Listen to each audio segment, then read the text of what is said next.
നമ്മൾ ഇന്ന് ഈ വീഡിയോയിൽ ഡിസ്കസ് ചെയ്യുന്നത് PSC 2021 മുതൽ 2025 വരെ ചോദിച്ചിട്ടുള്ള ഇന്ത്യൻ ജോഗ്രഫിയിലെ ക്വസ്റ്റ്യൻസ് ആണ്. പ്രിലിംസിന് വേണ്ടിയുള്ള ക്ലാസ് ആണ്. ആദ്യത്തെ ക്വസ്റ്റ്യൻ, ഇന്ത്യയുമായിട്ട് കര അതിർത്തി പങ്കിടുന്ന രാജ്യങ്ങളിൽ ഉൾപ്പെടാത്ത രാജ്യം ഏതാണ്? ആൻസർ ഓപ്ഷൻ എ ആണ്, താജിക്കിസ്ഥാൻ ആണ്. അതായത് ഉത്തരപർവ്വത മേഖലയിൽ സ്ഥിതി ചെയ്യുന്ന ഹിമാചൽ പ്രദേശ്, ടിബറ്റ് എന്നിവയെ തമ്മിൽ ബന്ധിപ്പിക്കുന്ന പ്രധാന ചുരം ഏതാണ്? ഷിപ്കില ചുരമാണ്. ചുരങ്ങൾ ഇമ്പോർട്ടന്റ് ആണ്, PSC റിപ്പീറ്റഡ് ആയിട്ട് ചോദിക്കുന്നതാണ്. ഇത് പഴയ SCRT-യിലുള്ള ക്വസ്റ്റ്യൻ ആണ്. നമുക്ക് ജസ്റ്റ് അതൊന്ന് നോക്കാം. ചാപ്റ്ററും ഏതാന്ന് പറയാം. പഴയ SCRT 10ാം ക്ലാസ്സിലെ സോഷ്യൽ സയൻസ് സെക്കൻഡിലെ 7ാമത്തെ ചാപ്റ്റർ ആണ് വൈവിധ്യങ്ങളിലെ ഇന്ത്യ. ഇമ്പോർട്ടന്റ് ആയിട്ടുള്ള ചാപ്റ്റർ ആണ്. ഇതിലാണ് ചുരത്തെ കുറിച്ച് പറയുന്നത്. ഇവിടെ ക്ലിയർ ആയിട്ട് ചാപ്റ്ററിൽ പറയുന്നുണ്ട് ഉത്തരപർവ്വത മേഖലയിലെ ചുരങ്ങളെ കുറിച്ച്. 4 എണ്ണമുണ്ട്. 4ഉം ഇമ്പോർട്ടന്റ് ആണ്. PSC തിരിച്ചും മറിച്ചും ഓരോന്ന് ഇതിനകത്തു നിന്നാണ് ചോദിക്കുന്നത്. ആദ്യം ഉത്തരാഖണ്ഡിനെയും ടിബറ്റിനെയും തമ്മിൽ ബന്ധിപ്പിക്കുന്നത് ലിപു ലേക്ക് ചുരമാണ്. അതുപോലെ ഹിമാചൽ പ്രദേശിനെയും ടിബറ്റിനെയും തമ്മിൽ ബന്ധിപ്പിക്കുന്ന ഏതാണ്? ഷിപ്കിലയാണ്. അതുപോലെ തന്നെ ശ്രീനഗറിനെയും കാർഗിലിനെയും തമ്മിൽ ബന്ധിപ്പിക്കുന്നത് സോജില ചുരമാണ്. അതുപോലെ സിക്കിം ടിബറ്റ് ആണ് ഒത്തിരി വട്ടം ചോദിച്ചേക്കുന്നത്. നാഥുലയാണ്. സിക്കിമിനെയും ടിബറ്റിനെയും തമ്മിൽ ബന്ധിപ്പിച്ചിരിക്കുന്ന ചുരമാണ് ഏത്? നാഥുല ചുരം. ഇത് ഇമ്പോർട്ടന്റ് ആയിട്ടുള്ള ചാപ്റ്റർ ആണ്. ഒത്തിരി പോയിന്റ്സ് ഉള്ള ചാപ്റ്റർ ആണ്. നമുക്ക് ക്വസ്റ്റ്യൻസ് നോക്കിയിട്ട് ഈ ചാപ്റ്റർ ഒക്കെ നോക്കാം. അടുത്ത ക്വസ്റ്റ്യൻ, കാരക്കോറം പർവ്വത നിരയുമായിട്ട് ബന്ധപ്പെട്ട ശരിയായ പ്രസ്താവനയാണ് ചോദിച്ചിരിക്കുന്നത്. ഏതാണ്? ആൻസർ ഓപ്ഷൻ സി ആണ്. കാരക്കോറം പർവ്വതനിരയിലാണ് എന്ത്? ഗോഡ്വിൻ ഓസ്റ്റിൻ സ്ഥിതി ചെയ്യുന്നത്. അതുപോലെ കാരക്കോറം പർവ്വതനിരയുടെ തുടർച്ചയാണ് ടിബറ്റിലെ കൈലാസ പർവ്വതനിരകൾ. ഈ 2 പോയിന്റുമാണ് ശരിയായിട്ട് വരുന്നത്. ഇത് രണ്ടും നമ്മളിപ്പോ കണ്ട ചാപ്റ്ററിലുള്ള പോയിന്റ് ആണ്. ഇവിടെ പറയുന്നുണ്ട് ഇന്ത്യയിലെ ഏറ്റവും ഉയരമുള്ള കൊടുമുടിയായിട്ടുള്ള മൗണ്ട് കേറ്റു അഥവാ ഗോഡ്വിൻ ഓസ്റ്റിൻ സ്ഥിതി ചെയ്യുന്നത് എവിടെയാണ്? കാരക്കോറം നിരകളിലാണെന്ന് പറഞ്ഞിട്ടുണ്ട്. അടുത്ത പോയിന്റ് ഈ ബോക്സിൽ കൊടുത്തിട്ടുണ്ട്. കാരക്കോറം പർവ്വതനിരയുടെ തുടർച്ചയാണ് ടിബറ്റിലെ കൈലാസ പർവ്വതനിരകൾ. ഇത് രണ്ടും SCRT-യിലെ പോയിന്റ് ആണ്. അടുത്ത ക്വസ്റ്റ്യൻ നോക്കാം. താഴെ തന്നിരിക്കുന്നവയിൽ ഉപദ്വീപിയൻ നദികളുമായിട്ട് ബന്ധപ്പെട്ട ശരിയായ പ്രസ്താവനയാണ് ചോദിച്ചിരിക്കുന്നത്. ആൻസർ ഓപ്ഷൻ സി ആണ്. 1ഉം 3ഉമാണ് ശരി. നർമ്മദ നദി ഉത്ഭവിക്കുന്നത് ഛത്തീസ്ഗഡിലെ മൈക്കല മലനിരകളിൽ നിന്നാണ്. അത് ശരിയാണ്. ഉപദ്വീപിയൻ നദികൾക്ക് അപരദന തീവ്രത താരതമ്യേന കുറവാണ്. ഇത് നമ്മുടെ സെയിം ചാപ്റ്ററിലുള്ള ക്വസ്റ്റ്യൻ ആണ്. നമുക്ക് ജസ്റ്റ് അതും കൂടെ നോക്കാം. ഇവിടെ ഉപദ്വീപിയൻ നദികളെ കുറിച്ച് പറഞ്ഞിട്ടുണ്ട്. നമ്മുടെ എക്സാമിന് ചോദിച്ചേക്കുന്ന നർമ്മദയാണ്. ഉത്ഭവം എവിടാണ്? ഛത്തീസ്ഗഡിലെ മൈക്കല നിരകളിലാണ്. ടെക്സ്റ്റിലെ അത് തന്നെയാണ് തന്നിരിക്കുന്ന പോയിന്റ് ആയിട്ട്. പിന്നെ ഹിമാലയൻ നദികളെ കുറിച്ചും ഉപദ്വീപിയൻ നദികളെ കുറിച്ചും ഇവിടെ ടേബിളിൽ താരതമ്യം ചെയ്തിട്ടുണ്ട്. ഇതിൽ നിന്നാണ് അടുത്ത പോയിന്റ് വന്നത്. ഉപദ്വീപിയൻ നദികൾക്ക് എന്താണ്?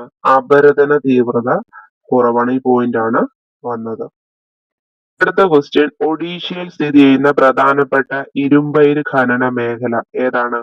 ഒഡീഷയിൽ സ്ഥിതി ചെയ്യുന്ന പ്രധാനപ്പെട്ട ഇരുമ്പയിര് ഖനന മേഖല ഏതാണ്? സുന്ദർഗഡ് ആണ്. അടുത്തത് ദേശീയ ജലപാത നാഷണൽ വാട്ടർവേ 3 കടന്നു പോകുന്ന ഇന്ത്യൻ സംസ്ഥാനം ഏതാണ്? കേരളമാണ്. ഈ നാഷണൽ വാട്ടർവേയും ഇമ്പോർട്ടന്റ് ആണ്. ഇതും SCRT ടെക്സ്റ്റിലുള്ളതാണ്. ഈ ക്വസ്റ്റ്യൻ വന്നിരിക്കുന്നത് 10ാം ക്ലാസ്സിലെ പഴയ SCRT സോഷ്യൽ സയൻസിലെ ചാപ്റ്റർ ഇന്ത്യ സാമ്പത്തിക ഭൂമിശാസ്ത്രം. ഈ ചാപ്റ്ററിൽ ക്ലിയർ ആയിട്ട് പറയുന്നുണ്ട്. National waterway 5 എണ്ണമുണ്ട്. 5ഉം ഇമ്പോർട്ടന്റ് ആണ്. PSC റിപ്പീറ്റഡ് ആയിട്ട് ചോദിക്കുന്നതാണ്. ഉൾനാടൻ ജലഗതാഗത അതോറിറ്റി രൂപം കണ്ടത് എന്നാന്നും പഠിച്ചു നോക്കുക. 1986-ലാണ്.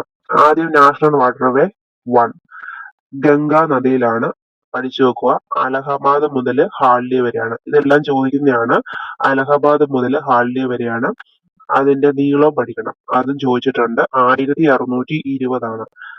ഗംഗാ നദിയിലാണ് ദേശീയ ജലപാത 1. ഗംഗാ നദിയിലാണ്. അലഹബാദ് മുതൽ ഹാൽഡിയ വരെയാണ്. അതിന്റെ നീളം 1220 കിലോമീറ്റർ ആണ്. അടുത്ത നാഷണൽ വാട്ടർവേ 2, അത് ബ്രഹ്മപുത്ര നദിയിലാണ്. സദ്യ മുതൽ ദുബ്രി വരെയാണ്, 891 കിലോമീറ്റർ ആണ്. അടുത്ത നാഷണൽ വാട്ടർവേ 3, കേരളത്തിലാണ്.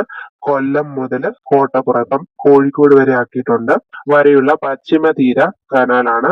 നീളം 205 കിലോമീറ്റർ. അടുത്ത നാഷണൽ വാട്ടർവേ 4, ഗോദാവരി കൃഷ്ണ നദികളുമായിട്ട് ചേർന്ന് കാക്കിനഡ മുതൽ പുതുച്ചേരി വരെയുള്ള കനാലാണ്. കാക്കിനഡ മുതൽ പുതുച്ചേരി വരെയുള്ളതാണ്.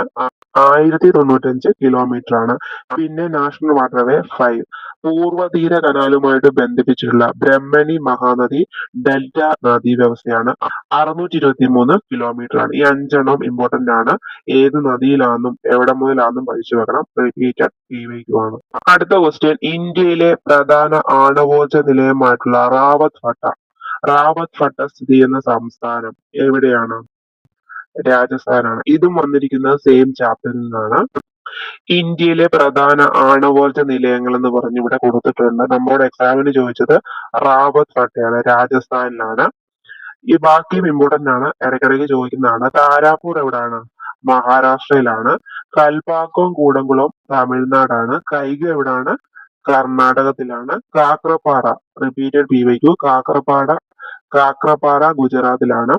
നറോറയും റിപ്പീറ്റഡ് ആയിട്ട് ചോദിക്കുന്നതാണ്, ഉത്തർപ്രദേശിലാണ്. 2025 നടത്തിയ പ്രിലിംസിന് കൂടുതലും ക്വസ്റ്റ്യൻസ് വന്നിരുന്നത് പഴയ SCERT 10ാം ക്ലാസ്സിലെ സോഷ്യൽ സയൻസിലെ 7-8 ചാപ്റ്ററിൽ നിന്നാണ് വന്നത്. ആ 2 ചാപ്റ്റേഴ്സും ഇമ്പോർട്ടന്റ് ആണ്. വരുന്ന എക്സാമിന് നിങ്ങൾ ആ ചാപ്റ്റർ പഠിക്കണം. PDF വേണ്ടവര് ടെലഗ്രാം ചാനലിൽ ജോയിൻ ചെയ്താൽ മതി. അടുത്തത്, മഹാരാഷ്ട്രയിലെ റോഹം മുതൽ കർണാടകത്തിലെ മംഗലാപുരം വരെയുള്ള സഞ്ചാരപാതയില് കൊങ്കൺ റെയിൽവേ പിന്നിടുന്ന നദികളുടെ എണ്ണം എത്രയാണ്? 146. ഇതും വന്നിരിക്കുന്നത് SCERT നിന്ന് തന്നെയാണ്. ഇവിടെ ബോക്സിൽ കൊങ്കൺ റെയിൽവേ കുറിച്ച് പറഞ്ഞിട്ടുണ്ട്, ഇമ്പോർട്ടന്റ് ആണ്. 1998 നിർമ്മാണം പൂർത്തീകരിച്ചത് കൊങ്കൺ റെയിൽവേയുടെ. മഹാരാഷ്ട്രയിലെ റോഹം മുതൽ കർണാടകത്തിലെ മംഗലാപുരം വരെ 760 കിലോമീറ്റർ ആണ് നീളം പഠിച്ചു വെക്കണം, ഇമ്പോർട്ടന്റ് ആണ്. 760 കിലോമീറ്റർ ആണ്. എത്ര നദികളാണ്? 146. ഇതാണ് നമുക്ക് എക്സാമിന് ചോദിച്ചത്.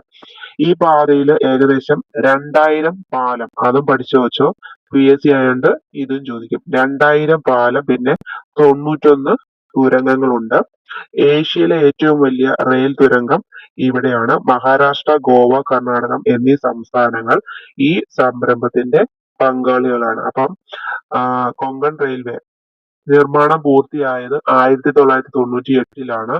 മഹാരാഷ്ട്രയിലെ റോഹം മുതൽ കർണാടകത്തിലെ മംഗലാപുരം വരെയാണ്. നീളം പഠിക്കണം, 760 കിലോമീറ്റർ ആണ്. പിന്നെ നദികളുടെ എണ്ണം 146. തുരങ്കം എത്രയാണ്? 91 എണ്ണമാണ്. പാലങ്ങള് 2000 ആണ്. അടുത്ത ക്വസ്റ്റ്യൻ, താഴെ തന്നിരിക്കുന്നവയിൽ റാബി വിള അല്ലാത്തത് ഏതാണ്? പരുത്തിയാണ്. ഇതും SCERT ക്വസ്റ്റ്യൻ ആണ്. ഇന്ത്യ സാമ്പത്തിക ഭൂമിശാസ്ത്രം ഈ ചാപ്റ്ററിൽ നിന്നാണ് ചോദിച്ചിരിക്കുന്നത്. ഇവിടെ ക്ലിയർ ആയിട്ട് കാർഷിക വിളകളെ കുറിച്ച് പറഞ്ഞിട്ടുണ്ട്. ഏതൊക്കെയാണ് ഖാരിഫ്, റാബി, സെയ്ദ്? നമുക്ക് എക്സാമിന് ചോദിച്ചത് റാബി വിള അല്ലാത്തത് എന്നാണ്. പരുത്തിയായിരുന്നു. പരുത്തി ഖാരിഫ് വിളയാണ്. ഈ വിളയിറക്കൽ കാലവും വിളവെടുപ്പ് കാലവും ഒക്കെ പഠിച്ചു വെക്കണം, ഇമ്പോർട്ടന്റ് ആണ്. ഖാരിഫ് ജൂൺ മാസത്തിലാണ്, മൺസൂണിന്റെ ആരംഭത്തിലാണ് വിളയിറക്കുന്നത്. വിളവെടുക്കുന്നത് നവംബർ ആദ്യവാരമാണ്. മൺസൂണിന്റെ അവസാനമാണ് വിളവെടുപ്പ് കാലം. പ്രധാന ഖാരിഫ് വിളകൾ ഏതൊക്കെയാണെന്ന് പഠിച്ചു വെക്കണം. ഏതൊക്കെയാണ്? നെല്ല്, ചോളം, പരുത്തി, തിനവിളകള്, ചണം, കരിമ്പ്, നിലക്കടല. ഈ തിനവിളകള് ചെറുധാന്യങ്ങളെയാണ് തിനവിളകൾ എന്ന് പറയുന്നത്. അതിൽ ഏതൊക്കെയാണ് വരുന്നത്? ജോവർ, ബജ്ര, റാഗി, ഇതൊക്കെ തിനവിളകളിൽ വരുന്നതാണ്. അടുത്ത റാബി വിള ഇറക്കുന്നത് നവംബർ മധ്യം, അതായത് ശൈത്യകാലത്തിന്റെ ആരംഭത്തിലാണ്. വേനലിന്റെ ആരംഭത്തില് വിളവെടുപ്പും നടക്കും. പ്രധാന റാബി വിളകൾ ഏതൊക്കെയാണ്? ഇമ്പോർട്ടന്റ് ആണ്. ഗോതമ്പാണ് റിപ്പീറ്റഡ് ആയിട്ട് ചോദിക്കുന്നത്. പിന്നെ പുകയില, കടുക്, പയറ് വർഗ്ഗങ്ങളൊക്കെ റാബി വിളകളാണ്. സെയ്ദില് വരുന്നതാണ് പഴവും പച്ചക്കറികളും. പഴവർഗ്ഗങ്ങളും പച്ചക്കറികളും വരുന്നത് സെയ്ദിലാണ്. വേനലിന്റെ ആരംഭത്തിലാണ് വിളയിറക്കുന്നത്. വിളവെടുക്കുന്നത് ജൂൺ മാസത്തിലാണ്. ഈ ടേബിൾ ഇമ്പോർട്ടന്റ് ആണ്, പഠിച്ചു വെക്കണം. പഴയ എസ് സി ആർ ടിന്ന് നമ്മൾ ഇമ്പോർട്ടന്റ് ആയിട്ട് പഠിച്ചിരിക്കേണ്ട രണ്ട് ചാപ്റ്റേഴ്സ് ആണ്. പഴയ S C R T social science സെക്കൻഡിൽ വരുന്ന ആ, രണ്ട് ചാപ്റ്റേഴ്സ് ആണ്. പാർട്ട് 2 വരുന്നതാണ് 7-8 ചാപ്റ്റേഴ്സ്. വൈവിധ്യങ്ങളുടെ ഇന്ത്യ, ഇന്ത്യ സാമ്പത്തിക, ഭൂമിശാസ്ത്രം. ഈ ചാപ്റ്റേഴ്സ് ഇമ്പോർട്ടന്റ് ആണ്. നമുക്ക് ഇമ്പോർട്ടന്റ് ആയിട്ട് റിപ്പീറ്റഡ് ആയിട്ട് ചോദിക്കുന്ന പോയിന്റ്സ് നോക്കാം. ആദ്യത്തെ ചാപ്റ്റർ വൈവിധ്യങ്ങളിലെ ഇന്ത്യ. അതില് ദേവഭൂമിയിലൂടെ ഇത് ആരുടെയാണെന്ന് ജസ്റ്റ് ഒന്ന് നോട്ട് ചെയ്ത് വെക്കുക. MK രാമചന്ദ്രനാണ്, ചോദിച്ചിട്ടുണ്ട്. പിന്നെ പഠിച്ചു വെക്കേണ്ട ഇന്ത്യയുടെ സ്ഥാനമാണ്. ഇത് റിപ്പീറ്റഡ് ആയിട്ട് ചോദിക്കുന്നതാണ്. അക്ഷാംശ സ്ഥാനം 8°4 വടക്ക് മുതൽ 37°6 വടക്ക് വരെയാണ്. അക്ഷാംശ സ്ഥാനവും രേഖാംശ സ്ഥാനവും ഇമ്പോർട്ടന്റ് ആണ്. രേഖാംശം വരുന്ന 68°7 കിഴക്ക് മുതൽ 97°25 കിഴക്ക് വരെയാണ്. ഇത് രണ്ടും പഠിക്കണം, ഇമ്പോർട്ടന്റ് ആണ്. പിന്നെ ഇവിടെ ഉപദ്വീപിനെ കുറിച്ച് പറഞ്ഞിട്ടുണ്ട്. ഇന്ത്യൻ ഉപദ്വീപിനെ കുറിച്ച് 3 വശങ്ങളും സമുദ്രത്താൽ ചുറ്റപ്പെട്ട ഭൂവിഭാഗമാണ് ഉപദ്വീപ്. ഇന്ത്യൻ ഉപഭൂഖണ്ഡത്തിന്റെ തെക്കു ഭാഗം സമുദ്രത്താൽ ചുറ്റപ്പെട്ട് കാണപ്പെടുന്നതിനാൽ ഈ ഭാഗം ഇന്ത്യൻ ഉപദ്വീപ് എന്നറിയപ്പെടുന്നു. ജസ്റ്റ് വായിച്ചു വെച്ചാൽ മതി. അടുത്തത് പഠിക്കണം. ലോകത്തിന്റെ മേൽക്കൂര എന്നറിയപ്പെടുന്നത് പാമിർ പീഠഭൂമിയാണ്. ആണ്. ലോകത്തിന്റെ മേൽക്കൂര എന്നറിയപ്പെടുന്നത് പാമിർ പീഠഭൂമിയാണ്. മധ്യ ഏഷ്യയിൽ സ്ഥിതി ചെയ്യുന്ന പാമിർ പീഠഭൂമി അറിയപ്പെടുന്നത് എങ്ങനെയാണ്? ലോകത്തിന്റെ മേൽക്കൂര എന്നാണ്.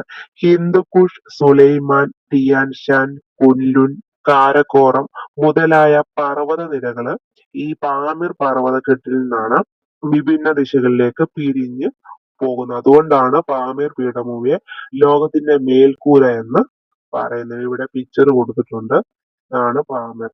എക്സാമിന് ചോദിച്ച പോയിന്റ് ആണ്. കാരക്കോറം പർവ്വത നിരയുടെ തുടർച്ചയാണ് ടിബറ്റിലെ കൈലാസ പർവ്വത നിരകൾ. അടുത്ത ഇവിടെ പറഞ്ഞിരിക്കുന്ന ഉത്തരപർവ്വത മേഖലയെ കുറിച്ചാണ്. ഉത്തരപർവ്വത മേഖലയെ 3ആയിട്ടാണ് തിരിച്ചിരിക്കുന്നത്. ഇതൊക്കെ അറിയാവുന്ന കാര്യമാണ്. എങ്ങനെയൊക്കെയാണ്? ട്രാൻസ് ഹിമാലയം, ഹിമാലയം, കിഴക്കൻ മലനിരകൾ. ഈ ട്രാൻസ് ഹിമാലയത്തിൽ വരുന്നതാണ് കാരക്കോറവും ലഡാക്കും സസ്കർ. ഇത് ചോദിച്ചിട്ടുണ്ട്, അതുകൊണ്ട് ജസ്റ്റ് പറഞ്ഞാണ്. ഹിമാലയത്തിന്റെ ഡിവിഷനാണ് ഹിമാദ്രി, ഹിമാചല, സിവാലിക്. കിഴക്കൻ മലനിരകളിൽ വരുന്നതാണ് പത്കായിബും, നാഗ കുന്നുകൾ, ഗാരോ, ഖാസി, ജേന്തിയ കുന്ന്, മീസോ കുന്നുകൾ കിഴക്കൻ മലനിരകളിൽ വരുന്നതാണ്. അതുപോലെ മൗണ്ട് എവറസ്റ്റിനെ കുറിച്ച് പറഞ്ഞിട്ടുണ്ട്. ലോകത്തിലെ ഏറ്റവും ഉയരം കൂടിയ കൊടുമുടി ഏതാണ്? മൗണ്ട് എവറസ്റ്റ് ആണ്. അത് ഹിമാലയ പർവ്വതത്തിലാണ്, നേപ്പാളിലാണ് സ്ഥിതി ചെയ്യുന്നത്. ഉയരം എത്രയാണ്? 88-48 മീറ്റർ ആണ്. അതും പഠിച്ചു നോക്കുക, PYQ ആണ്. അടുത്ത ഹിമാദ്രി, ഹിമാചൽ, സിവാലിക്. ഹൈറ്റ് പറയുന്നതിലൊക്കെ പുതിയ SCERT മാറ്റമുണ്ട്. ഇപ്പൊ നമുക്ക് പുതിയ SCERT പഠിച്ചാൽ മതി. നമ്മൾ ചുരങ്ങളെ കുറിച്ച് പഠിച്ചു. ഇത് ഇമ്പോർട്ടന്റ് ആണ്, ഇത് പഠിക്കാതെ പോകല്ലേ. ഉത്തരാഖണ്ഡിനെയും ടിബറ്റിനെയും തമ്മിൽ ബന്ധിപ്പിക്കുന്ന ചുരമാണ് ലിപു ലെഹ്. ഇങ്ങനെ ഓർത്തു വെച്ചാൽ മതി. നമ്മൾ ഉത്തരം പറയുന്നത് ലിപ് കൊണ്ടല്ലേ. അപ്പം ഉത്തരാഖണ്ഡിനെയും ടിബറ്റിനെയും തമ്മിൽ ബന്ധിപ്പിക്കുന്ന ചുരം ഏതാണ്? ലിപു ലെഹ് ആണ്. പിന്നെ ഹിമാചൽ പ്രദേശ്, ഹിമാചൽ പ്രദേശിനെ ടിബറ്റിനെയും തമ്മിൽ ബന്ധിപ്പിക്കുന്ന ഏതാണ്? ഷിപ്കില ചുരമാണ്. ഹിമാചലിനെ നമുക്ക് ഹിമമായിട്ട് എടുക്കാം. ഹിമത്തിൽ ഷിപ്പ് ഇടിച്ചു, അങ്ങനെ എന്തെങ്കിലും വെച്ച് ഓർത്തു വെക്കുക. ശ്രീനഗറിനെയും കാർഗിലെയും തമ്മിൽ ബന്ധിപ്പിക്കുന്നതാണ് സോജില ചുരം. അതുപോലെ സിക്കിമിനെയും ടിബറ്റിനെയും തമ്മിൽ ബന്ധിപ്പിക്കുന്നതാണ് നാഥുല ചുരം. റിപ്പീറ്റഡ് ആയിട്ട് ചോദിക്കുന്നതാണ്. നാഥൂൽ എപ്പോഴും സിക്കാന്ന് ഓർത്താൽ മതി. സിക്കിമിനെയും ടിബറ്റിനെയും തമ്മിൽ ബന്ധിപ്പിക്കുന്നതാണ് നാഥുല ചുരം. ഈ രണ്ട് ചാപ്റ്റേഴ്സിന്റെ PDF വേണ്ടവര് ടെലഗ്രാം ചാനലിൽ ജോയിൻ ചെയ്താൽ മതി, അതിലിട്ടേക്കാം. അടുത്ത ഇവിടെ ബംഗ്ലാദേശിലെ ബ്രഹ്മപുത്ര എങ്ങനെയാണ് അറിയപ്പെടുന്നത് ചോദിച്ചിട്ടുണ്ട്. ജമുന. ബംഗ്ലാദേശിലെ ബ്രഹ്മപുത്ര അറിയപ്പെടുന്നത് ജമുന എന്നാണ്. അതുപോലെ ടിബറ്റിലെ ബ്രഹ്മപുത്ര അറിയപ്പെടുന്നത് സാങ്പോ എന്നാണ്. ഇത് രണ്ടും PYQ ആണ്, പഠിച്ചു വെക്കണം. അടുത്ത ഇവിടെ ഏതേത് നദികളിലെ നിക്ഷേപണത്തിന്റെ ഫലമായിട്ട് രൂപം കൊണ്ടിട്ടുള്ള എന്നതിന്റെ അടിസ്ഥാനത്തിൽ ഉത്തര മഹാസമതലത്തെ പല ഭാഗമായിട്ട് തിരിച്ചിട്ടുണ്ട്. പഞ്ചാബ്, ഹരിയാന സമതലം സിന്ധുവും പോഷക നദികളും ചേർന്നാണ്. രാജസ്ഥാനിലെ മരുസ്ഥലി ഭാഗം സമതലം ലൂണി, സരസ്വതി നദികൾ ചേർന്നാണ്. ഗംഗാ സമതലം ഗംഗയും പോഷക നദിയും ചേർന്നാണ്. ആസാമിലെ ബ്രഹ്മപുത്ര സമതലം ബ്രഹ്മപുത്രയും പോഷക നദികളും ചേർന്നാണ്. അതുപോലെ റിപ്പീറ്റഡ് ആയിട്ട് ചോദിക്കുന്നതാണ് ഇന്ത്യയുടെ ധാന്യപുര. ഇന്ത്യയുടെ ധാന്യപുര എന്ന് അറിയപ്പെടുന്നത് ഉത്തര മഹാസമതലത്തെയാണ്. ലോകത്തിലെ ഏറ്റവും ജനനിബിഡമായിട്ടുള്ള പ്രദേശങ്ങളിൽ ഒന്നാണ് ഏത്? ഉത്തര മഹാസമതലം. ഈ രണ്ട് പോയിന്റും ആണ്. ഇന്ത്യയിലെ ധാന്യപുര എന്നറിയപ്പെടുന്നത് ഉത്തര മഹാസമതലത്തെയാണ്. അതുപോലെ ഇന്ത്യയിൽ ഏറ്റവും കൂടുതൽ ചൂട് അനുഭവപ്പെടുന്നത് ജയ്സാൽമീർ ആണ്. ഇത് ഥാർ മരുഭൂമിയിലാണ്, രാജസ്ഥാനിലാണ്. മരുഭൂമിയിലെ നദിയാണ് ഏത്? ലൂണി നദി. രാജസ്ഥാനിലും രാജസ്ഥാനില് പ്രധാനമായിട്ടും കൃഷി ചെയ്യുന്ന വിളകൾ ഏതൊക്കെയാണ്? ബജ്രയും ജോവറും ഒക്കെയാണ്. ഇതിന് ജലം കുറച്ച് മതി, അതുകൊണ്ടാണ്. അതുപോലെ ഉപദ്വീപീയ പീഠഭൂമിയെ കുറിച്ച് PSC ചോദിക്കുന്നതാണ്. ഇന്ത്യയിലെ ഏറ്റവും വിസ്തൃതവും പഴക്കം ചെന്നതുമായിട്ടുള്ള ഭൂവിഭാഗം ഏതാണ്? ഉപദ്വീപീയ പീഠഭൂമിയാണ്. ആണ്, പഠിച്ചു വെക്കണം. ഏറ്റവും വിസ്തൃതവും പഴക്കം ചെന്നതുമായിട്ടുള്ള ഭൂവിഭാഗമാണ് ഏത്? ഉപദ്വീപീയ പീഠഭൂമി. അടുത്ത ക്വസ്റ്റ്യൻ ആണ്. ഉപദ്വീപീയ പീഠഭൂമിയിലെ ഏറ്റവും ഉയരമേറിയ കൊടുമുടി ഏതാണ്? ആനമുടിയാണ്. റിപ്പീറ്റഡ് ആണ്. അതിന്റെ ഹൈറ്റും ചോദിച്ചിട്ടുണ്ട്. 2695 മീറ്റർ ആണ്. ഇത് കേരളത്തിലെ ഇടുക്കി ജില്ലയിലാണ് സ്ഥിതി ചെയ്യുന്നത്. അതും പഠിച്ചു വെക്കുക, ഇമ്പോർട്ടന്റ് ആണ്. ഉപദ്വീപീയ പീഠഭൂമിയാണ് ധാതുക്കളുടെ കലവറ എന്ന് വിളിക്കുന്നത്. നമ്മൾ മുമ്പേ പറഞ്ഞത് ഇന്ത്യയുടെ ധാന്യപുര എന്നറിയപ്പെടുന്നത് ഉത്തര മഹാസമതലത്തെയാണ്. ധാതുക്കളുടെ കലവറ എന്നറിയപ്പെടുന്നത് ഉപദ്വീപീയ പീഠഭൂമിയാണ്. അത് ആണ്, പഠിച്ചു വെക്കുക. അടുത്ത ഇതും ആണ്. ഉപദ്വീപീയ പീഠഭൂമിയുടെ തെക്ക് ഭാഗമായിട്ടുള്ള ഡെക്കാൻ പീഠഭൂമിയുടെ മിക്ക പ്രദേശങ്ങളും അനേക ദശലക്ഷം വർഷങ്ങൾക്ക് മുമ്പ് ഒഴുകി പരന്ന ലാവ തണുത്ത് ഡെക്കാൻ പീഠഭൂമിയുടെ മിക്ക പ്രദേശങ്ങളും ലാവ തണുത്തുറഞ്ഞുണ്ടായാണ്. അത് ക്വസ്റ്റ്യൻ ആണ്, ജസ്റ്റ് മനസ്സിലാക്കി വെക്കുക. പിന്നെ പ്രധാനമായിട്ടും ബസാൾട്ട് ക്വസ്റ്റ്യൻ ആണ്. പ്രധാനമായിട്ടും ബസാൾട്ട് എന്ന ആഗ്നേയശിലകളാൽ നിർമ്മിതമായിട്ടുള്ള ഉപദ്വീപീയ പീഠഭൂമിയിൽ വ്യാപകമായിട്ട് കറുത്ത മണ്ണ് ബ്ലാക്ക് സോയിലാണ് കാണപ്പെടുന്നത്. പരുത്തി കൃഷിക്ക് ഏറ്റവും അനുയോജ്യമായിട്ടുള്ള മണ്ണ് ഏതാണ്? കറുത്ത മണ്ണാണ്. അതും ആണ്. അതുകൊണ്ട് കറുത്ത പരുത്തി മണ്ണ് എന്നും അറിയപ്പെടുന്നുണ്ട്. അതുപോലെ ഉപദ്വീപീയ പീഠഭൂമി പ്രദേശങ്ങളിൽ ചെമ്മണ്ണും ധാരാളം കാണപ്പെടുന്നുണ്ട്. ചെമ്മണ്ണിന് എന്താണ്? താരതമ്യേന ഫലപുഷ്ടി കുറവാണ്. ഈ മണ്ണിലെ ഇരുമ്പിന്റെ അംശമാണ് ചെമ്മണ്ണിന് ചുവപ്പ് നിറം നൽകുന്നത്. പിന്നെ ഇവിടെ പറഞ്ഞിരിക്കുന്നത് മൺസൂൺ മഴയും ഇടവിട്ടുള്ള വേനൽക്കാലവും മാറി മാറി അനുഭവപ്പെടുന്ന പ്രദേശങ്ങളിലാണ് ലാറ്ററൈറ്റ് മണ്ണ് രൂപപ്പെടുന്നത്. കേരളത്തിൽ കൂടുതൽ ലാറ്ററൈറ്റ് മണ്ണാണ്. അത് ക്വസ്റ്റ്യൻ ആണ്. അടുത്ത ഉപദ്വീപിയൻ നദികളും ഹിമാലയൻ നദികളെ കുറിച്ചൊക്കെ ടെക്സ്റ്റിൽ പറഞ്ഞിട്ടുണ്ട്. അത് നമുക്ക് പുതിയ SCERT ബേസ് ചെയ്ത് പഠിച്ചാൽ മതി. ഉപദ്വീപീയ നദികളിൽ ഏറ്റവും നീളം കൂടിയ നദി ഏതാണ്? ഗോദാവരിയാണ്. ക്വസ്റ്റ്യൻ ആണ്. അതുപോലെ തന്നെ കർണാടകയിലെ ശരാവതി നദിയിലാണ് ജോഗ് ഫാൾസ്.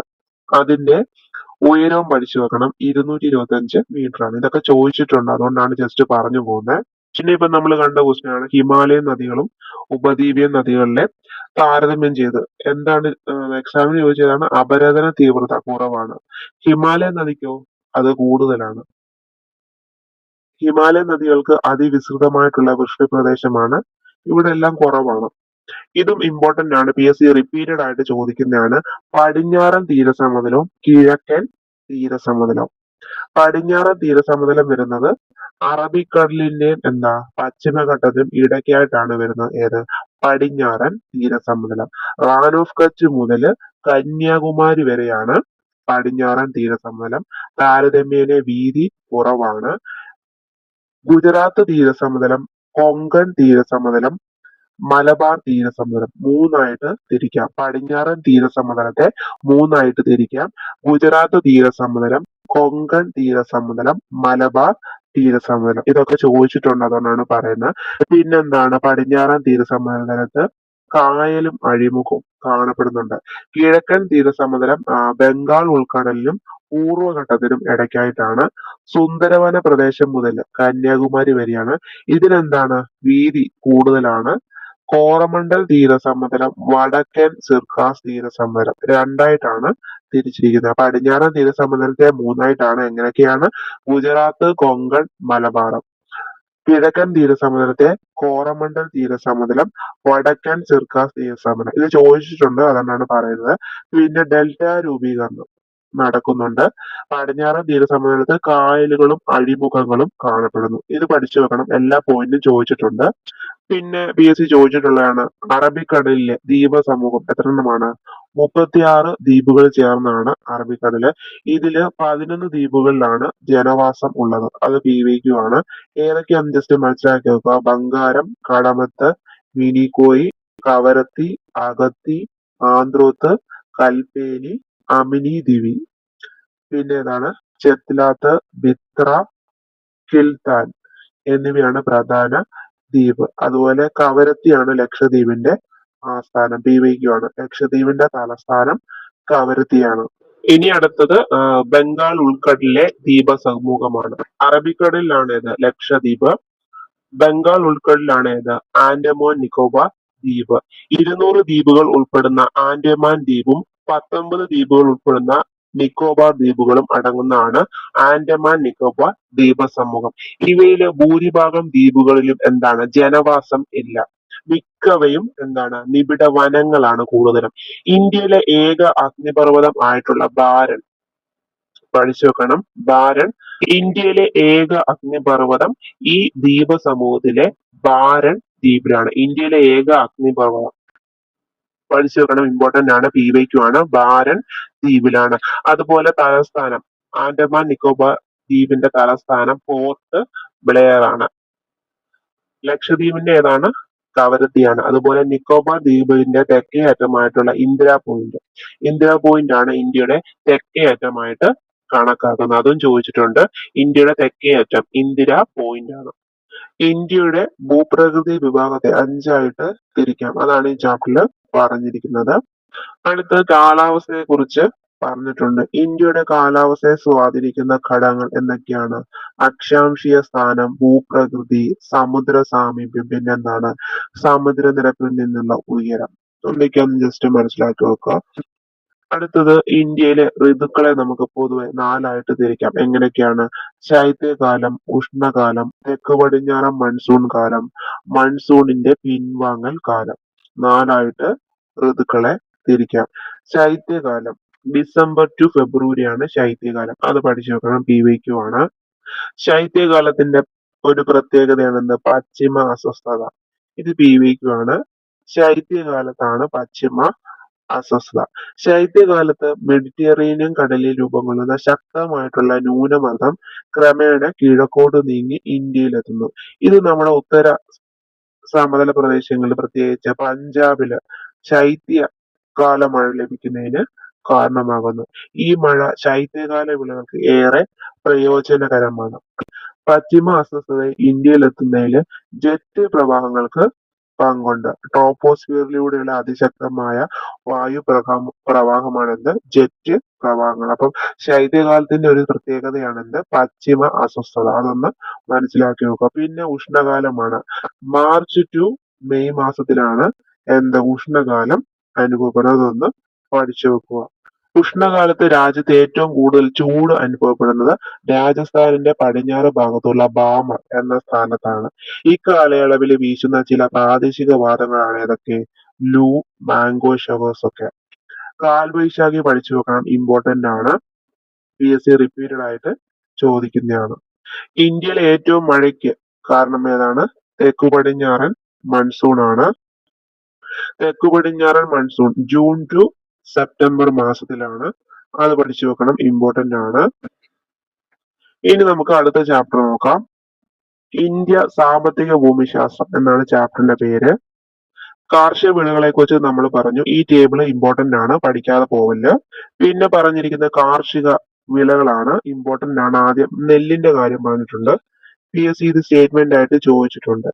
ഇന്ത്യയിലെ മുഖ്യ ഭക്ഷ്യവിളയാണ് നെല്ല്. നെല്ലൊരു ഖാരിഫ് വിളയാണ്. അതുപോലെ എക്കൽ മണ്ണാണ് നെൽകൃഷിക്ക് ഏറ്റവും അനുയോജ്യം. നെൽകൃഷിക്ക് ഏറ്റവും അനുയോജ്യം എക്കൽ മണ്ണാണ്. താപനില എത്ര വേണം? 24°C മുകളിലും ധാരാളം മഴയും വേണം. 150 സെന്റിമീറ്ററിൽ കൂടുതൽ മഴ വേണം നെല്ലിന്.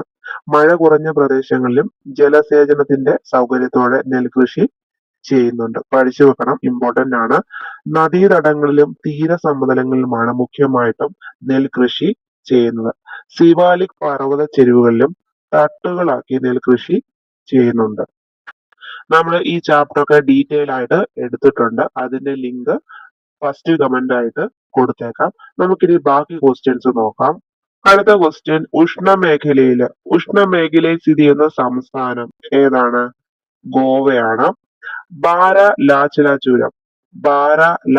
ചുരം സ്ഥിതി ചെയ്യുന്നത് ഏത് സംസ്ഥാനത്താണ്? ഹിമാചൽ പ്രദേശാണ്. ഇതൊക്കെ പുതിയ SCERT ഉള്ളതാണ്. നമുക്ക് ക്വസ്റ്റ്യൻസ് എല്ലാം നോക്കിയിട്ട് ലാസ്റ്റ് ഡിസ്കസ് ചെയ്യാം. അടുത്തത് ജയന്തിയ കുന്ന് ഏത് സംസ്ഥാനത്താണ് സ്ഥിതി ചെയ്യുന്നത്? മേഘാലയാണ്. അടുത്തത് കാർഡമം കുന്ന് ഏത് സംസ്ഥാനത്താണ് സ്ഥിതി ചെയ്യുന്നത്? കേരളത്തിലാണ്.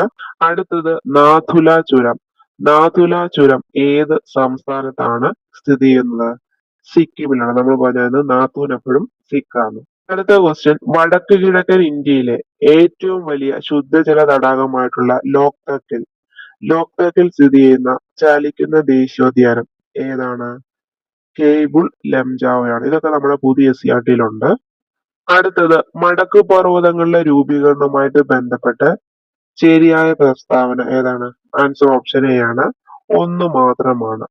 സംയോജക സീമകളിലെ ശിലാമണ്ഡല ഫലകങ്ങളുടെ സമ്മർദ്ദ ഫലമായിട്ട് ശിലാപാളികൾക്ക് വലനം സംഭവിച്ചാണ് മടക്കു പർവ്വതങ്ങൾ രൂപപ്പെടുന്നത്. ഇതും പുതിയ SCERT ഉണ്ട്. അടുത്ത ക്വസ്റ്റ്യൻ, ധാതുക്കളുടെ ഹൃദയഭൂമി എന്നറിയപ്പെടുന്ന പീഠഭൂമി ഏതാണ്? ഛോട്ടാ നാഗ്പൂർ പീഠഭൂമിയാണ് ധാതുക്കളുടെ ഹൃദയഭൂമി എന്നറിയപ്പെടുന്ന പീഠഭൂമി. അടുത്ത ക്വസ്റ്റ്യൻ, സിന്ധു നദിയുടെ പോഷക നദികള് താഴെ കൊടുത്തിരിക്കുന്നതിൽ ശരിയായത് ഏതെന്നാണ് ചോദിച്ചിരിക്കുന്നത്. ആൻസർ ഓപ്ഷൻ എ ആണ്. ഏതൊക്കെയാണ് സിന്ധു നദിയുടെ പോഷക നദികൾ? ചലം, ചിനാബ്, രവി, ബിയാസ്, സത്ലജ്. അടുത്തത്, ഇന്ത്യയുടെ കാർഷിക കാലങ്ങളിലെ റാബിയുടെ ശരിയായ വിളയിറക്കൽ കാലം എപ്പോഴാണ്? നവംബർ മധ്യമാണ്, നമ്മൾ പറഞ്ഞാണ്. അടുത്തത്, കോട്ടോണോപോളിസ് എന്ന് വിശേഷിപ്പിക്കുന്ന ഇന്ത്യൻ നഗരം ഏതാണ്? മുംബൈയാണ്. ഇതും NCERT യിലെയാണ്. അടുത്തത്, 1959 ജർമ്മനിയുടെ സാങ്കേതിക സഹായത്തോടെ സ്ഥാപിതമായ ഇന്ത്യയിലെ ഇരുമ്പുരുക്ക് ശാല ഏതാണ്? റൂർക്കേലയാണ്. അടുത്തത്, ഇന്ത്യയിലെ 6 വരി പാതയായിട്ടുള്ള സൂപ്പർ ഹൈവേകൾ ചേർന്ന് സുവർണ ചതുഷ്കോണ സൂപ്പർ ഹൈവേ എന്ന് പേര് നൽകിയിട്ടുള്ള റോഡ് ഏതെല്ലാം നഗരങ്ങളെ തമ്മിലാണ് ബന്ധിപ്പിക്കുന്നത്? ആൻസർ ഓപ്ഷൻ ബി ആണ്. ഇതും നമ്മുടെ SCERT യിലെയാണ്. ഡൽഹി, മുംബൈ, ചെന്നൈ, കൊൽക്കത്ത. അടുത്തത്, തമിഴ്നാട്ടിലെ നെയ്വേലിയിൽ നിന്നും ലഭിക്കുന്ന ഇന്ധനക്ഷമത കുറഞ്ഞ കൽക്കരി താഴെ പറയുന്നതിൽ ഏതാണ്? ലിഗ്നൈറ്റ് ആണ്. അടുത്ത ക്വസ്റ്റ്യൻ, ഗ്രീനിച്ച് സമയം 2 PM ആകുമ്പോൾ ഇന്ത്യയിലെ സമയം എത്രയാണ്? 5.5 മണിക്കൂർ കൂട്ടിയാൽ മതി. അപ്പൊ എത്രയാണ് വരുന്നത്? 7.5 PM ആണ് വരുന്നത്. അടുത്തത്, മൺസൂൺ മഴയും ഇടവിട്ടുള്ള വേനൽക്കാലവും മാറി മാറി അനുഭവപ്പെടുന്ന പ്രദേശങ്ങളിൽ രൂപപ്പെടുന്ന മണ്ണിനം ഏതാണ്? ലാറ്ററൈറ്റ് മണ്ണാണ്. ഇന്ത്യയിൽ ഏറ്റവും കൂടുതൽ റബ്ബർ ഉൽപ്പാദിപ്പിക്കുന്ന സംസ്ഥാനം കേരളമാണ്. ഇന്ത്യയിലെ ഏറ്റവും വലിയ സ്വകാര്യ മേഖല ഇരുമ്പുരുക്ക് വ്യവസായശാല ഏതാണ്? ടാറ്റ ഇരുമ്പുരുക്ക് കമ്പനിയാണ്, ജംഷഡ്പൂർ. ഇത് നമ്മുടെ SCERT പോയിന്റ് ആണ്. പഴയ SCERT നമ്മൾ പറഞ്ഞ ഇമ്പോർട്ടന്റ് ആയിട്ട് പഠിക്കുന്ന 2 ചാപ്റ്റേഴ്സ് അതിൽ പറയുന്നതാണ്. അടുത്ത, നമ്മളിപ്പം പറഞ്ഞാണ് ഇന്ത്യയിലെ ഏറ്റവും വിസ്തൃതവും പഴക്കം ചെന്നതുമായിട്ടുള്ള ഭൂവിഭാഗം ഏതായിരുന്നു? ഉപദ്വീപീയ പീഠഭൂമിയാണ്.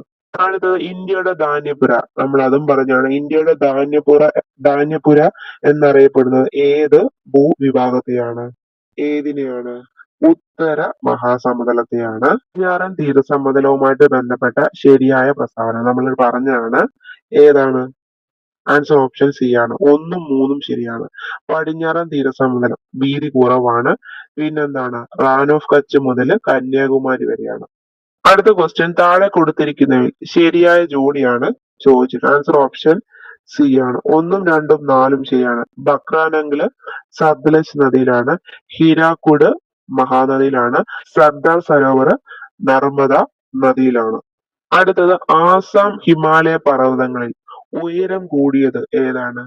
നംച ബർവയാണ്. നംച ബർവയാണ്. കാശ്മീർ ഹിമാലയ ഭാഗത്ത് കണ്ടുവരുന്ന കുങ്കുമപ്പൂ കൃഷിക്ക് അനുയോജ്യമായ മണ്ണിനം ഏതാണ്? കരീവയാണ്. അടുത്ത ദേശീയ ഹരിത ട്രൈബ്യൂണൽ നിയമം മൂലം നിയന്ത്രിച്ച ഖനന പ്രവർത്തനം ഏതാണ്? റാറ്റ് ഹോൾ മൈനിങ് ആണ്. അടുത്ത മധ്യഘട്ടത്തിലോ കീഴ്ഘട്ടത്തിലോ അവസാദങ്ങളുടെ ഭാരം കാരണം വളഞ്ഞു പുളഞ്ഞൊഴുകുന്ന നദി സൃഷ്ടിക്കുന്ന ഭൂരൂപം ഏതാണ്? ഓക്സ്ബോ തടാകമാണ്. ഓക്സ്ബോ തടാകങ്ങളാണ്. അടുത്തത് നറൗറ ആണവ നിലയം സ്ഥിതി ചെയ്യുന്ന സംസ്ഥാനം എവിടെയാണ്? ഉത്തർപ്രദേശിലാണ് നറൗറ. നമ്മൾ പറഞ്ഞതാണ്, SCRT-യിലെയാണ്. അടുത്തത് ഗുർ ഖണ്ഡസാരി എന്നീ പദങ്ങള് ഏത് വ്യവസായവുമായിട്ട് ബന്ധപ്പെട്ടതാണ്? പഞ്ചസാര വ്യവസായവുമായിട്ട് ബന്ധപ്പെട്ടതാണ്. അടുത്തത് കേബിൾ ലംജാവോ ദേശീയോദ്യാനം സ്ഥിതി ചെയ്യുന്ന സംസ്ഥാനം എവിടെയാണ്? മണിപ്പൂരിലാണ്. അടുത്തത് ജൂൺ മാസത്തിൽ തുടങ്ങി സെപ്റ്റംബർ മാസം വരെ നീണ്ടു നിൽക്കുന്ന ഇന്ത്യയിലെ കാർഷിക കാലം ഏതാണ്? ഖാരിഫാണ്. അടുത്തത് അവശിഷ്ട പർവ്വതങ്ങൾക്ക് ഉദാഹരണം ഏതാണ്? ആരവല്ലിയാണ്. ക്രിസ്റ്റലൈൻ കായാന്തരിക ശിലകളിൽ നിന്നും ഖാദന ഫലമായിട്ടുണ്ടാകുന്ന മണ്ണിനം ഏതാണ്?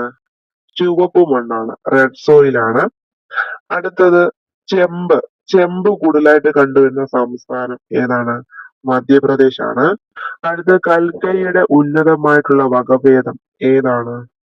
ആന്ത്രസൈറ്റ് ആണ്. അടുത്തത് ഇന്ത്യൻ സമ്പദ് വ്യവസ്ഥയുടെ നട്ടെല്ല് എന്നറിയപ്പെടുന്ന പ്രദേശം ഏതാണ്? ഉത്തര മഹാസമതലമാണ്. അടുത്തത് താഴെ തന്നിരിക്കുന്നതിൽ നിന്നും ഉപദ്വീപീയ നദികളില് ഉൾപ്പെടാത്ത നദി ഏതാണ്? ലൂണിയാണ്. റിഗർ എന്നറിയപ്പെടുന്ന കറുത്ത മണ്ണിന് ഏറ്റവും അനുയോജ്യമായ കൃഷി ഏതാണ്? പരുത്തി കൃഷിയാണ്.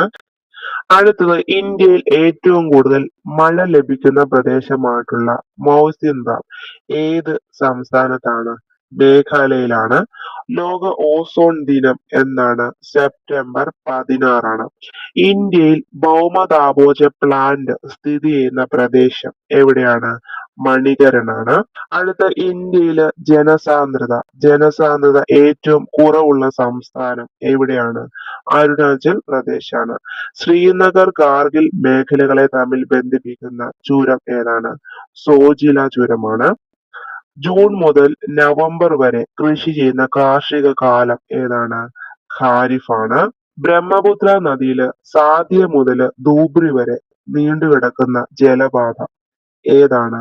നാഷണൽ വാട്ടർവേ 2 ആണ്. അടുത്ത ക്വസ്റ്റ്യൻ വിദ്യാപർവ്വതം മുതല് ഇന്ത്യൻ ഉപദ്വീപിന്റെ തെക്കേ അറ്റം വരെ വ്യാപിച്ചു കിടക്കുന്ന വിസ്തൃതമായ ഭൂവിഭാഗം ഏതാണ്? ഡെക്കാൻ പീഠഭൂമിയാണ്.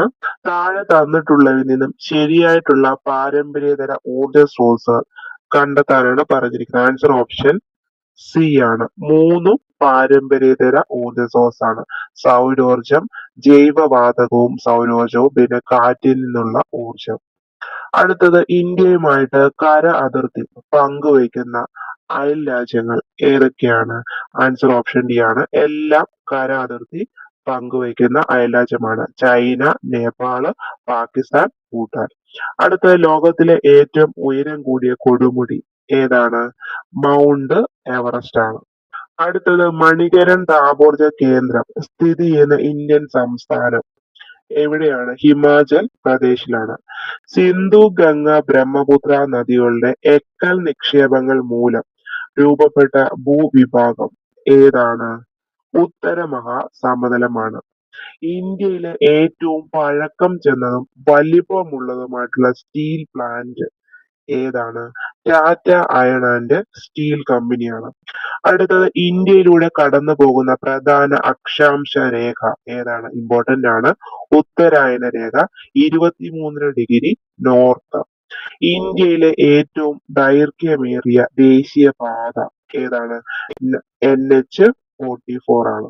അടുത്തത് മുംബൈയും മാംഗ്ലൂരിനെയും തമ്മിൽ ബന്ധിപ്പിച്ചുകൊണ്ട് പശ്ചിമ തീരത്തുകൂടി കടന്നു പോകുന്ന പ്രധാന റെയിൽവേ ശൃംഖല ഏതാണ്? കൊങ്കൺ റെയിൽവേ ആണ്. അടുത്തത് ഭൂമിയുടെ വൻകര ഭൂവൽക്കത്തിൽ അടങ്ങിയിരിക്കുന്ന പ്രധാന ധാതുക്കൾ ഏതൊക്കെയാണ്? ആൻസർ ഓപ്ഷൻ ഡി ആണ്. അലുമിനിയവും സിലിക്കയുമാണ്. താഴെ തന്നിരിക്കുന്നതിൽ അവസാദ ശിലയ്ക്ക് ഉദാഹരണം അല്ലാത്തതാണ് ചോദിച്ചിരിക്കുന്നതാണ്. ആൻസർ ഓപ്ഷൻ സി ആണ്. ചുണ്ണാമ്പുകല്ലും മണൽക്കല്ലും ഒക്കെ അവസാദ ശിലയ്ക്ക് ഉദാഹരണമാണ്. അടുത്തത് താഴെ തന്നിരിക്കുന്നതിൽ മടക്കു പർവ്വത നിരയ്ക്ക് ഉദാഹരണം ഏതാണ്? ബിയും സിയും വരുന്നുണ്ട്. അറ്റ്ലസും ആൽപ്സും ഇത് രണ്ടും മടക്കു പർവ്വതത്തിന് ഉദാഹരണമാണ്. കനത്ത മഴയെ തുടർന്ന് പെട്ടെന്ന് ജലനിരപ്പ് ഉയരുന്ന പ്രതിഭാസം എന്താണ്? മഴവെള്ള പാച്ചിലാണ്. ഇന്ത്യയിൽ ഏറ്റവും ഉയർന്ന ജനസംഖ്യയുള്ള സംസ്ഥാനം ഏതാണ്? യു പി ആണ്, ഉത്തർപ്രദേശ് ആണ്. 1,00,000-ലധികവും 10 ലക്ഷത്തിൽ താഴെയും ജനസംഖ്യയുള്ള നഗരം അറിയപ്പെടുന്ന പേര് എങ്ങനെയാണ്? നഗരം എന്നാണ്. അടുത്തത് ഇന്ത്യയില് ശരത്കാലം അനുഭവപ്പെടുന്ന കാലഘട്ടം സെപ്റ്റംബർ ടു ഒക്ടോബർ വരെയാണ്. അടുത്തത് കേരളത്തിൽ ഏറ്റവും കൂടുതൽ അരി ഉൽപ്പാദിപ്പിക്കുന്ന ജില്ല എവിടാണ്? പാലക്കാടാണ്. താഴെ തന്നിരിക്കുന്നവയില് ട്രാൻസ് ഹിമാലയത്തിൽ ഉൾപ്പെടുന്നത് ഏതൊക്കെയാണ്? ലഡാക്കും സസ്കറുമാണ്. അടുത്തത് ഹിമാലയ പർവ്വതത്തിന്റെ ഏറ്റവും തെക്ക് ഭാഗം ഏത് പേരിൽ അറിയപ്പെടുന്നു? സിവാലിക്. ഇന്ത്യയിൽ ആദ്യമായിട്ട് തിരമാലകളിൽ നിന്ന് ഊർജം ഉൽപ്പാദിപ്പിക്കുന്നതിനുള്ള പ്ലാന്റ് സ്ഥാപിച്ചത് എവിടെയാണ്? വിഴിഞ്ഞത്താണ്. ഏറ്റവും നീളം കൂടിയ അന്താരാഷ്ട്ര അതിർത്തി പങ്കുവയ്ക്കുന്ന ഇന്ത്യൻ സംസ്ഥാനം ഏതാണ്? പശ്ചിമ ബംഗാളാണ്. ഇന്ത്യയുടെ കേന്ദ്ര ഭാഗമായ നഗരം ഏതാണ്? നാഗ്പൂർ ആണ്. അടുത്ത പശ്ചിമഘട്ടത്തിലെ ബ്രഹ്മഗിരി കുന്നുകളിൽ നിന്ന് ഉത്ഭവിക്കുന്ന നദി ഏതാണ്? കാവേരിയാണ്. താഴെ പറയുന്നതിൽ ശരിയായ പ്രസ്താവനയാണ് ചോദിച്ചിരിക്കുന്നത്. ആൻസർ ഓപ്ഷൻ എ ആണ്. 1ഉം 2ഉം ശരിയാണ്. പുതിയ എക്കൽ നിക്ഷേപങ്ങളെ ഖാദർ എന്നാണ് അറിയപ്പെടുന്നത്. അതുപോലെ കറുത്ത മണ്ണിനെ റിഗർ എന്നും വിളിക്കുന്നു. ഇന്ത്യയിലെ ആദ്യത്തെ പോസ്റ്റ് ഓഫീസ് സ്ഥാപിതമായത് എവിടെയാണ്? മുംബൈയിലാണ്. അടുത്ത ഇന്ത്യയിലെ ഏറ്റവും വലിയ ജലസേചന കനാല് ഏതാണ്? ഇന്ദിരാഗാന്ധി കനാലാണ്. പരുത്തിത്തുണി വ്യവസായത്തിൽ 2ാം സ്ഥാനത്ത് നിൽക്കുന്ന ഇന്ത്യൻ സംസ്ഥാനം ഏതാണ്? ഗുജറാത്ത് ആണ്. അടുത്തത് വരണ്ട ഉഷ്ണക്കാറ്റായിട്ടുള്ള ലൂ അനുഭവപ്പെടുന്ന ഋതു ഏതാണ്? ആൻസർ ഓപ്ഷൻ ബി ആണ്. ഉഷ്ണകാലമാണ്. അടുത്ത ദേശീയ ജലപാത 1 നാഷണൽ വാട്ടർവേ 1 ഏതൊക്കെ സ്ഥലങ്ങളെയാണ് ബന്ധിപ്പിക്കുന്നത്? ഹാൽഡിയെയും അലഹബാദിനെയുമാണ്. ഉപദ്വീപ് ഇന്ത്യയിൽ കൂടുതൽ കാണപ്പെടുന്ന നൈസർഗിക സസ്യജാലം ഏതാണ്? ഇലപൊഴിയും കാടുകളാണ്. അടുത്തത് തന്നിരിക്കുന്ന പ്രസ്താവനകളിൽ ഹിമാലയത്തെ സംബന്ധിച്ച് തെറ്റായിട്ടുള്ളതാണ് ചോദിച്ചിരിക്കുന്നത്. ആൻസർ ഓപ്ഷൻ ഡി ആണ്. പരുത്തി കൃഷി ചെയ്യുന്ന മേഖലയാണ്, അത് തെറ്റാണ്. ബാക്കി 3ഉം ശരിയാണ്. ഹിമാലയത്തെ സംബന്ധിച്ച് തേയില കൃഷി ചെയ്യുന്നുണ്ട്, പിന്നെന്താണ് കുങ്കുമപ്പൂ, ഉരുളക്കിഴങ്ങ്, ബാർലി ഇവയൊക്കെ കൃഷി ചെയ്യുന്നുണ്ട്. പിന്നെ ആപ്പിളും ഓറഞ്ചും ഒക്കെ. പരുത്തി കൃഷി ചെയ്യുന്ന മേഖല അല്ല. ഇന്ത്യയിലെ പീഠഭൂമികളിൽ വലിപ്പം കൂടിയത് ഏതാണ്? ഡെക്കാൻ പീഠഭൂമിയാണ്. താഴെ തന്നിരിക്കുന്ന സൂചകങ്ങൾ വായിച്ച് വിള ഏതെന്ന് കണ്ടെത്താനാണ് പറഞ്ഞിരിക്കുന്നത്. ആൻസർ ഓപ്ഷൻ എ ആണ്. ഗോതമ്പിനെ കുറിച്ചാണ്. ഇത് നമ്മുടെ പഴയ സിആർടിയിലുള്ള പോയിന്റ് ആണ്.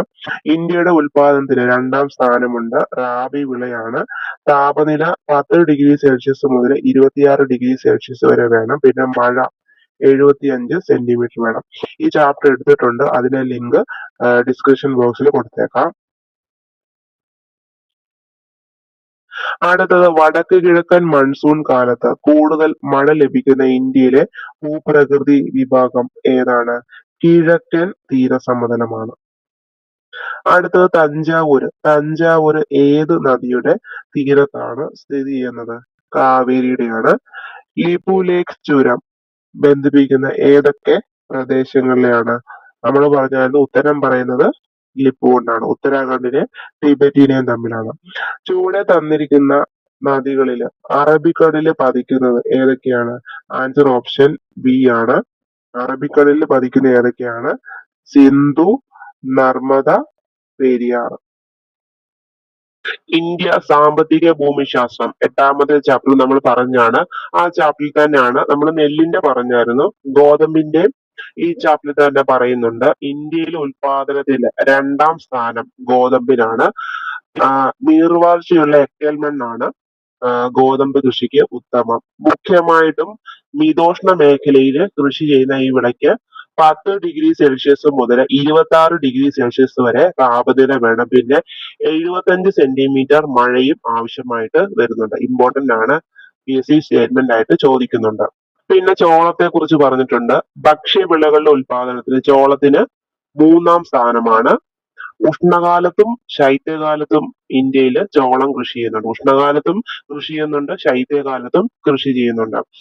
മഴ 75 സെന്റിമീറ്റർ വാർഷിക വർഷതാപം വേണം.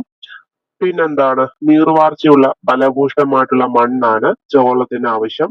മധ്യപ്രദേശ്, കർണാടകം, രാജസ്ഥാൻ, ഉത്തർപ്രദേശ് എന്നീ സംസ്ഥാനങ്ങളിലാണ് മുഖ്യമായിട്ടും ചോളം കൃഷി ചെയ്യുന്നത്. ഇനി പറഞ്ഞിരിക്കുന്ന ഈ ചാപ്റ്ററിൽ നാണ്യവിളകളെ കുറിച്ചാണ്. നാണ്യവിളകളെ നാരുവിളകളെന്നും പാനീയ വിളകളെന്നും സുഗന്ധ വിളകളെന്നും മറ്റു വിളകൾ, ഇങ്ങനെ നാലായിട്ടാണ് തിരിച്ചിരിക്കുന്നത്. നാരുവിളകളിൽ വരുന്നതാണ് പരുത്തി, ചണം. അതിനെ കുറിച്ചാണ് പറഞ്ഞിരിക്കുന്നത്. ഇമ്പോർട്ടന്റ് ആണ് പരുത്തി. പരുത്തി കൃഷിക്ക് വേണ്ടത് എന്താണ്? കാലാവസ്ഥ എങ്ങനെയാണ്? മഞ്ഞുവീഴ്ച ഇല്ലാത്ത വളർച്ചാ കാലവും 20 മുതൽ, പഠിച്ചു വെക്കണം, 20 മുതൽ 30 ഡിഗ്രി സെൽഷ്യസ് വരെ താപനില വേണം. ചെറിയ തോതില് മഴ മതി. പരുത്തി കൃഷിക്ക് എന്തൊക്കെയാണ്? മഞ്ഞുവീഴ്ച ഇല്ലാത്ത വളർച്ചാക്കാലവും 20 മുതൽ 30 ഡിഗ്രി സെൽഷ്യസ് വരെ താപനിലയും ചെറിയ തോതിൽ വാർഷിക വർഷതാപവും പരുത്തി കൃഷിക്ക് ആവശ്യമാണ്. കറുത്ത മണ്ണും എക്കൽ മണ്ണുമാണ് കൂടുതൽ അനുയോജ്യം. കറുത്ത മണ്ണും എക്കൽ മണ്ണുമാണ് കൂടുതൽ അനുയോജ്യം. വസ്ത്രനിർമ്മാണ രംഗത്ത് വ്യാപകമായിട്ട് ഉപയോഗിക്കുന്നതുകൊണ്ട് പരുത്തിയെ യൂണിവേഴ്സൽ ഫൈബർ, ഇത് പഠിച്ചു വെക്കണം, PVQ ആണ്. യൂണിവേഴ്സൽ ഫൈബർ എന്നറിയപ്പെടുന്നത് പരുത്തിയാണ്. പരുത്തി ഉൽപാദനത്തിൽ ഇന്ത്യക്ക് 4-ാം സ്ഥാനമാണ് ഉള്ളത്. ഇതും അടുത്തതും PVQ ക്വസ്റ്റ്യൻ ആണ്. ഇന്ത്യയിലെ ഏറ്റവും വലിയ കൃഷി അധിഷ്ഠിത വ്യവസായം ഏതാണ്? പരുത്തി തുണി വ്യവസായമാണ്. PVQ ആണ്. ഇന്ത്യയിലെ ഏറ്റവും വലിയ കൃഷി അധിഷ്ഠിത വ്യവസായം ഏതാണ്? പരുത്തി തുണി വ്യവസായമാണ്. അടുത്തതും PVQ ആണ്. ഇന്ത്യയിലെ ആദ്യത്തെ പരുത്തി തുണി മില്ല് സ്ഥാപിതമായത് എവിടെയാണ്? വർഷം പഠിക്കണം. 1818 കൊൽക്കത്തയ്ക്ക് സമീപമുള്ള ഫോർട്ട് ലാസറിലാണ്. ഫോർട്ട് ലാസറിലാണ് ആദ്യത്തെ പരുത്തി തുണി മില്ല് 1818 സ്ഥാപിച്ചത്. അടുത്ത പോയിന്റും ചോദിച്ചിട്ടുണ്ട്. വൻതോതിൽ ഉൽപാദനം ആരംഭിച്ചത് എന്നാണ്? 1854 മുംബൈയിലാണ്.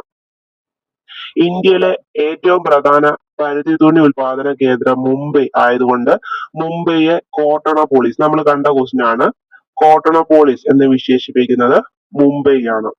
അടുത്ത ഇവിടെ മുംബൈ പ്രധാന പരുത്തിത്തുണി വ്യവസായ കേന്ദ്രമായിട്ട് മാറാൻ അനുകൂലമായ സാഹചര്യങ്ങൾ പറഞ്ഞിട്ടുണ്ട്. എന്താണ്? സമീപ പ്രദേശങ്ങളിൽ നിന്നും അസംസ്കൃത വസ്തുക്കളുടെ സുഗമമായ ലഭ്യത, കുറഞ്ഞ നിരക്കിൽ ഊർജ ലഭ്യത, മുംബൈ തുറമുഖം കേന്ദ്രീകരിച്ചുള്ള കയറ്റുമതി സാധ്യതകളൊക്കെയാണ് മുംബൈ പ്രധാന പരുത്തി തുണി വ്യവസായ കേന്ദ്രമായിട്ട് മാറാൻ കാരണം.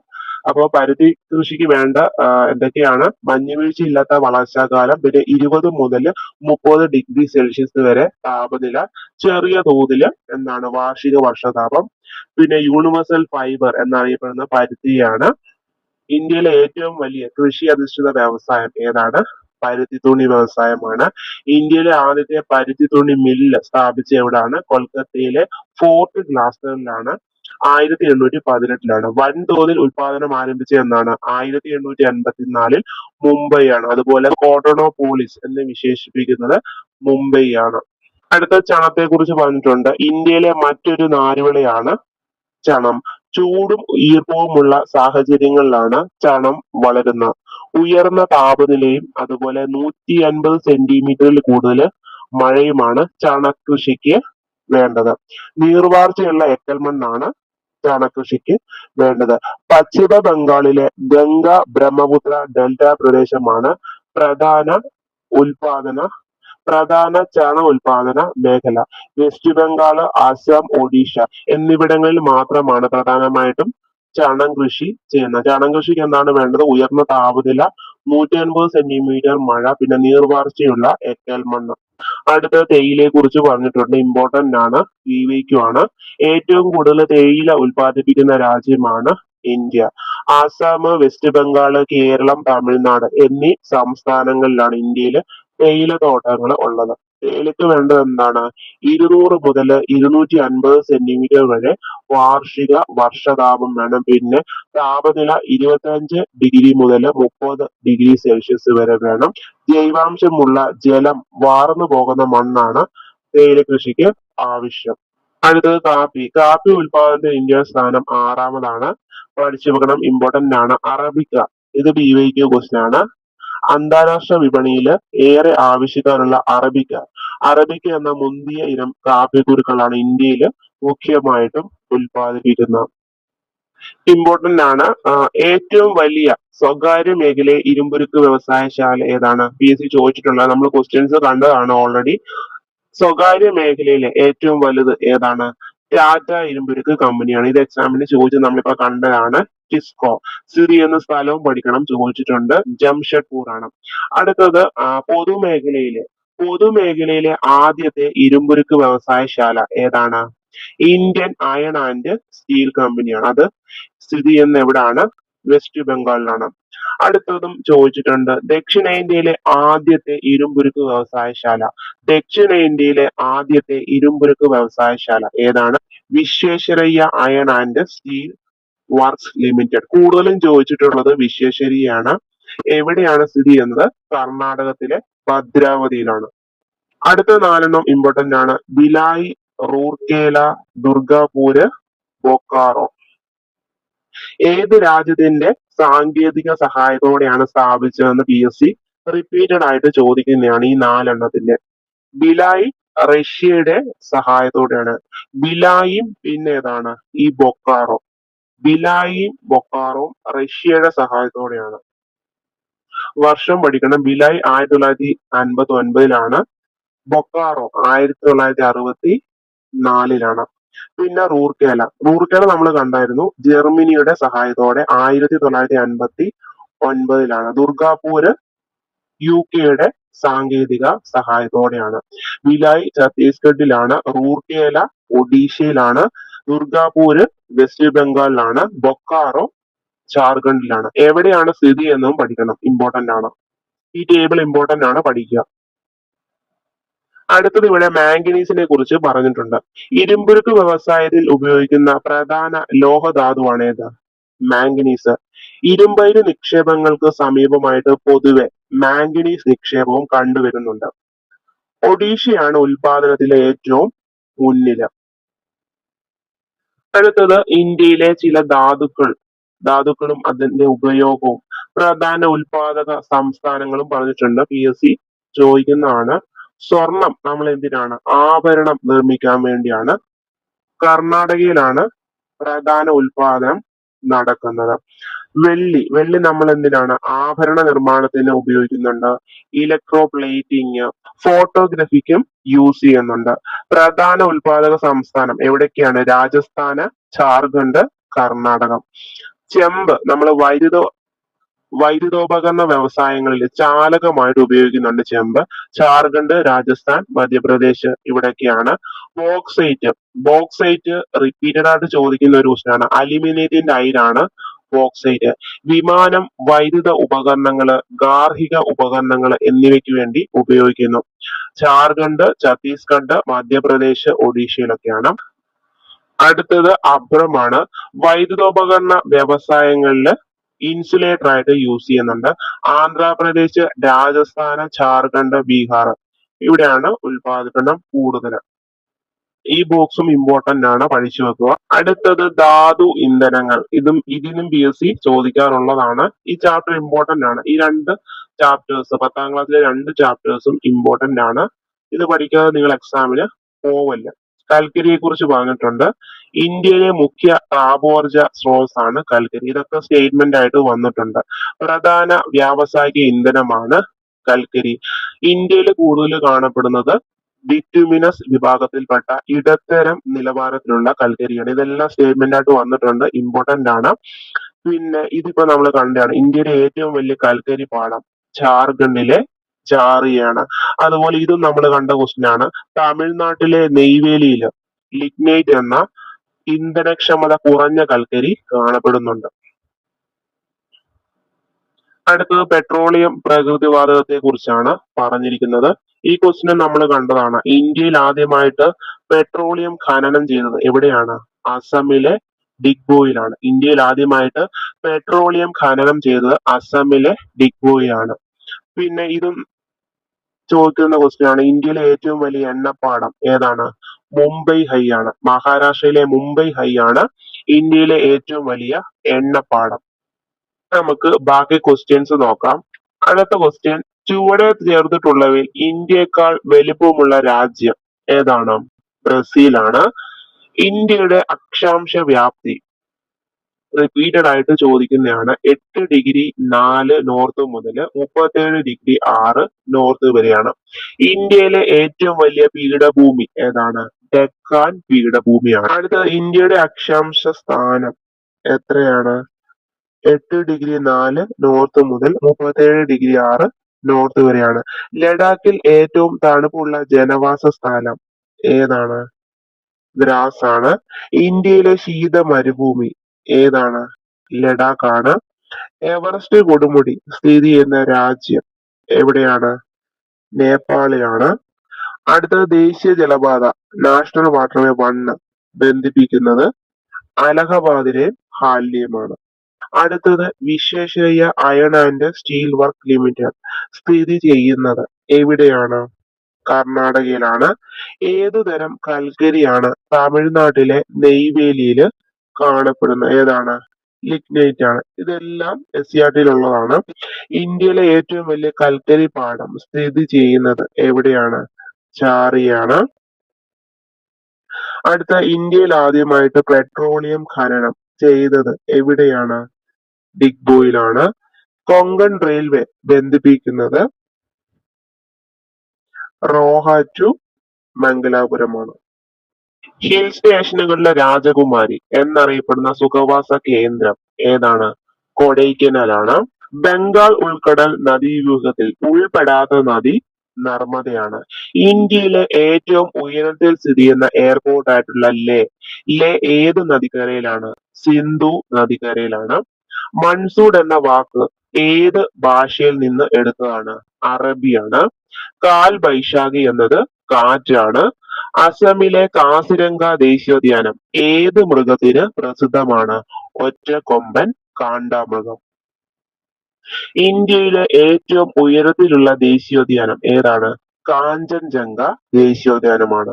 അടുത്തത്, സിന്ധു നദി പാകിസ്ഥാനിലേക്ക് പ്രവേശിക്കുന്ന ഭാഗം ജില്ലാറാണ്. ഇടിമിന്നലോട് കൂടി സാധാരണയായിട്ട് ഉച്ചയ്ക്ക് ശേഷം പെയ്യുന്ന മഴ ഏത് പേരിലാണ് അറിയപ്പെടുന്നത്? ഉച്ചലിത വൃഷ്ടി.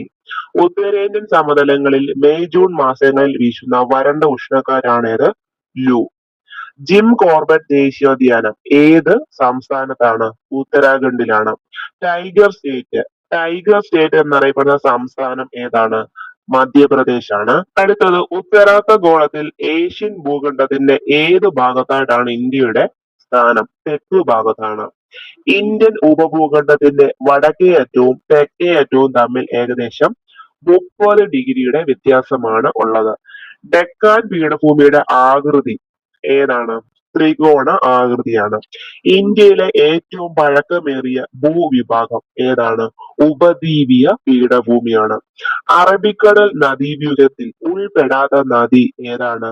ഗംഗയാണ്. അടുത്തത്, ഇന്ത്യയുടെ രേഖാംശീയ വ്യാപ്തി എത്രയാണ്? 30°ആണ്. ഇന്ത്യൻ മാനക സമയം കണക്കാക്കുന്നത് ഏത് രേഖാംശ രേഖയെ അടിസ്ഥാനമാക്കിയാണ്? 82.5° പൂർവ രേഖാംശം. ഇന്ത്യയിലെ ഏറ്റവും പഴക്കമുള്ള പർവ്വതനിര ഏതാണ്? ആരവല്ലിയാണ്. ഡെക്കാൻ പീഠഭൂമിയുടെ കിഴക്ക് ഭാഗത്തുള്ള മലനിര ഏതാണ്? പൂർവഘട്ടമാണ്. അറബിക്കടൽ നദീവ്യൂഹത്തിൽ ഉൾപ്പെടാത്ത നദി ഏതാണ്? മഹാനദിയാണ്.